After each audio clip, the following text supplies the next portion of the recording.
Today I'm going to be sharing 12 small business tips for people operating as sole proprietors that you must implement when starting out. If you don't know who I am, my name's Preston. I'm the owner and operator of Prestito PC, where we finance out gaming PCs on payment plans here in Dallas, Texas. No credit required, and I'm still at the beginning of my entrepreneurial journey. A sole proprietorship is somebody that owns an unincorporated business by themselves. Sole proprietorships are a great starting place, especially if you're young and don't have significant assets yet, because they don't require you to mess with a bunch of federal or state legal forms, and they have less regulation. A sole proprietorship is formed as soon as you start doing business. I know from personal experience that the road as a sole proprietor running a business can get rocky. So here are 12 tips to help you along the way. Number 1, separate your bank accounts. This is so important. Not separating personal and business checking accounts makes keeping track of business expenses and therefore the overall health of your business infinitely more difficult. Most banks require a federal tax ID number and or a DBA, which I'll explain soon. But a great way to keep things separate when first starting out is to just open another personal checking account and operate it as a business account. Then do not mix the two. Number 2, start bookkeeping as soon as possible. Marcus Lemonis says that if you don't know your numbers, you don't know your business. You don't need any complex accounting software yet. A simple spreadsheet will do just fine. But keeping track of just dates, income, and expenses will put your business on track with clarity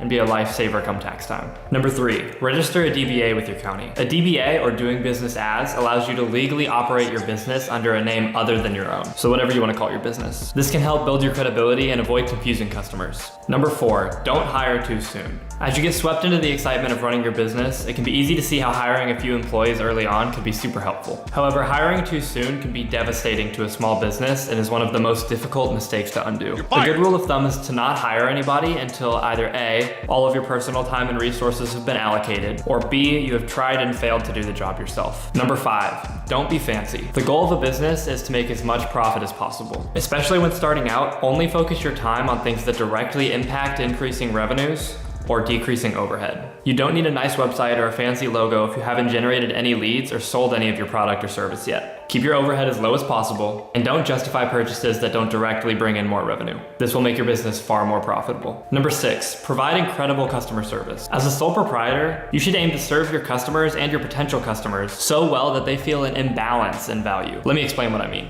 If a customer feels like the price that they paid for your product or service is fair, and they're getting the value they expect, then that's good. That's a single successful transaction. However, if you go out of your way to be incredibly serving and personable, they're gonna think, oh wow, this has been such a great experience. And they'll feel off because you've provided a disproportionate amount of value. This will drive potential customers to buy and existing customers to take the next step in promoting your business via word of mouth. Number 7, identify and analyze your market. It's important to know exactly what demographic is paying for your product or service. This will allow for more targeted and therefore more effective marketing the first time around. Additionally, analyze the competition in the space, and if they're successful, imitate their strategies, because that's how you're going to reach potential customers in the most effective way. Number 8, reframe the way you view stress and anxiety. As a sole proprietor or small business owner, a lot of your time is going to be spent putting out fires. Running things can get stressful and leave you feeling overwhelmed. I even have a bunch of text messages popping up as I'm recording this on my phone.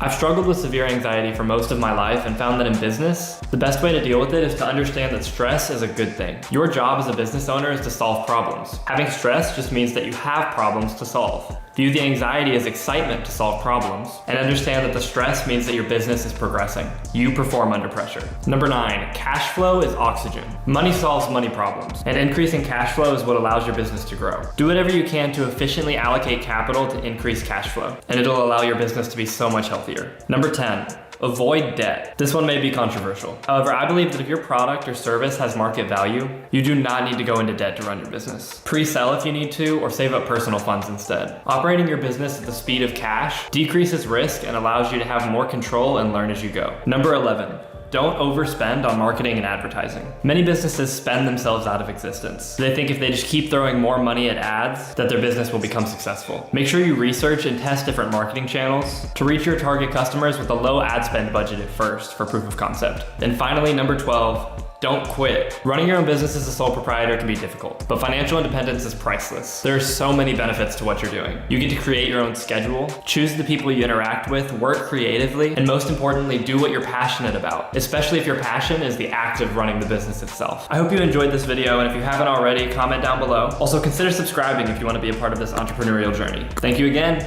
Peace.